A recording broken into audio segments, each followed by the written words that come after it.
after the discussion of impulse signal, step signal and ramp signal, now I will discuss about parabolic signal.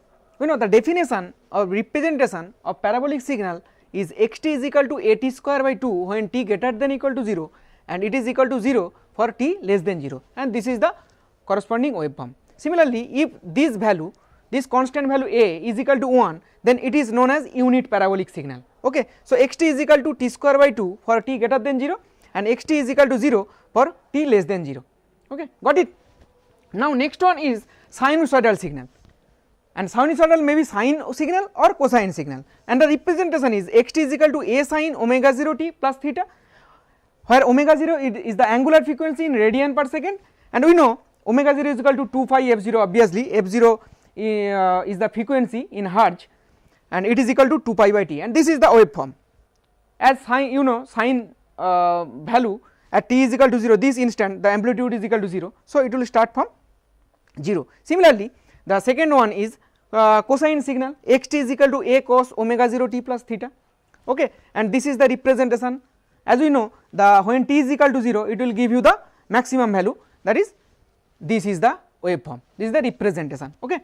Now next one is Signum signal. Okay, sorry, next one is rectangular signal. xt is equal to a in between plus minus half and half.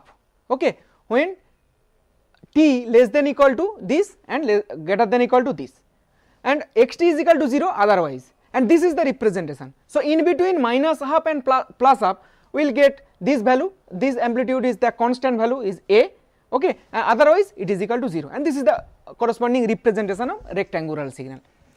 Now next one is Signum signal. You know, xt is equal to the representation of signal signal is sgn t. Okay, xt is equal to sgn t, that is signum t, it is equal to 1 for t greater than 0, it is equal to 0 for t equal to 0, and it is equal to minus 1 for t less than 0, and this is the representation. As you as per the definition, so when xt is equal to 1 when t greater than 0, it will give you the value 1. Okay. At t is equal to 0, then the value is 0. Okay. And when t is equal to less than 0, it is minus 1, and this is the representation. Now next one is triangular signal. Okay. In triangular signal, xt is equal to the functional representation of triangular signal, xt is equal to 1 minus mod of t by a in between minus a to plus a. Okay. 0 otherwise. The representation is, this is the triangular signal, minus a to plus a, it will give you value 1, otherwise it is 0. Okay. So next few basic discussion, next few classes we will be discussing about more few basic analog signals. Okay. Thank you.